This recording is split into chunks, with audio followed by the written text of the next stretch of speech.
The Dark Knight detective may be living the simple life, but that still doesn't mean Bruce Wayne isn't about to inherit a bunch of new problems. What'll happen next? Well, let's hop into the pages of Detective Comics number 1034 and find out together, shall we? So then, as we join the comic, Nakano, Gotham City's brand new anti-vigilante mayor, is having himself a big fundraiser. It's here he's showcasing his brand new and honestly deeply ironic Gotham Vision initiative. Yeah, I guess it's not gonna be Peripheral Vision initiative. Oh, blindness jokes.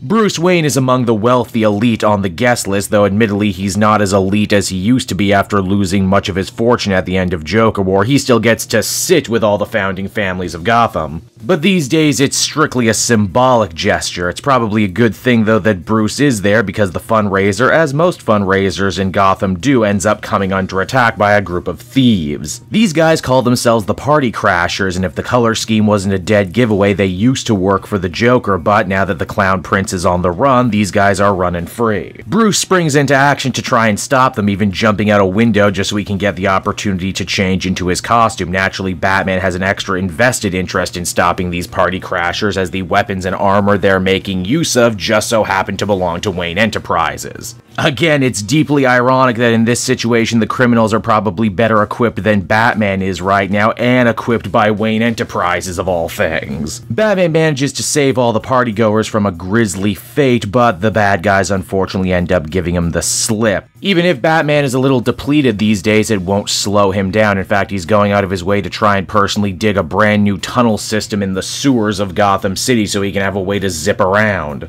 while also keeping his identity a secret, because it's not just like he can pull up to stately Wayne Manor where there are no neighbors. In fact, dealing with neighbors for the first time in his life is kind of a big focus of this new Mariko Tamaki story. You see, a bunch of the new trendy young money people who live in the city center of Gotham decide to invite Bruce to one of their patio parties. Oh man, patio parties before COVID, wasn't that nice? Batman admits that these people are a little different than the regular wealthy individuals he normally deals with. For one, they're a lot more educated, well-informed, while still ultimately being pretty oblivious about the crime and corruption that happens in the rest of Gotham City, and why shouldn't they? The horrors haven't exactly landed on their doorsteps yet. We're also introduced to a new journalist character named Deb Donovan. She doesn't seem to like Bruce Wayne very much, but she doesn't like Mayor Nakano and his anti-vigilante stance either, so it looks like Batman has found a friend. Also, speaking of Mayor Nakano, one of these ladies' husbands just so happens to work inside the Nakano camp. But I'm sure that won't end up being important or anything. Later that night, Batman hits the streets again to finally apprehend the party crashers. He admits that this new, younger class of criminal is a lot for him to reckon with. These guys didn't steal cash or jewelry even though they had the opportunity to. They stole phones because, hey, they could steal identities and banking information, and isn't that a lot easier? Batman also theorizes that these party crashers are really, at the end of the day, just a bunch of glorified henchmen showing off for some phantom master who no doubt pointed them in the direction of the Nakano fundraiser.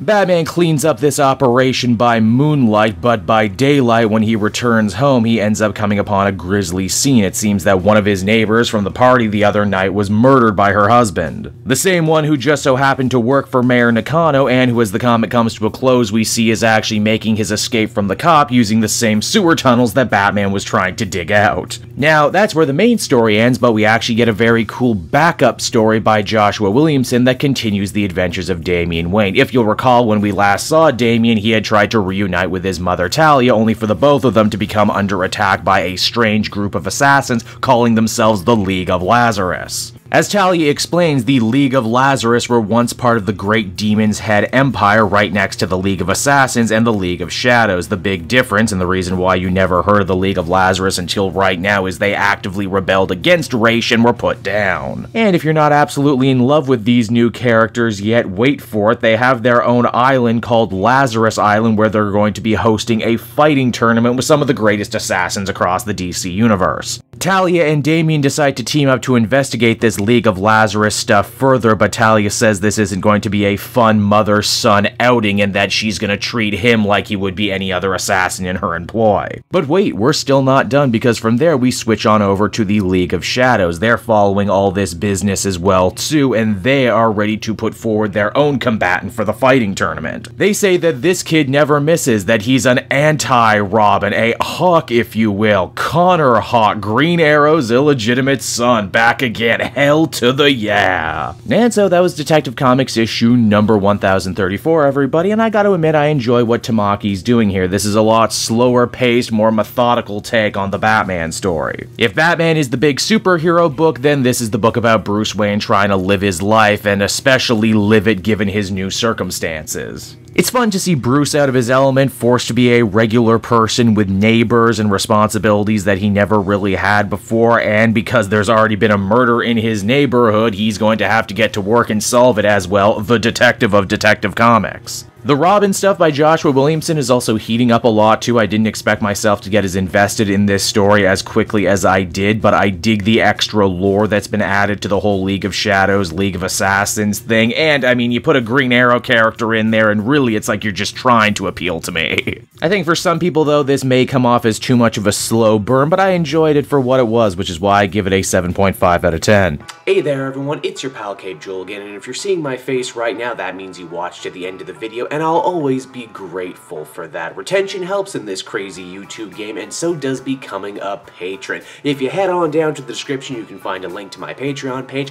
Recently just redid all the tiers. A lot of cool stuff offering up there, exclusive commentaries, exclusive polls, behind the scenes concept art for Capes and Quest. That's the brand new D&D show I've started soon. Never been a better time to become a patron. You can become a patron for as little as $1 a month and help the channel grow, and help me continue to deliver content like what you just saw. So I want to thank you all, and I will see you again next time. Bye-bye.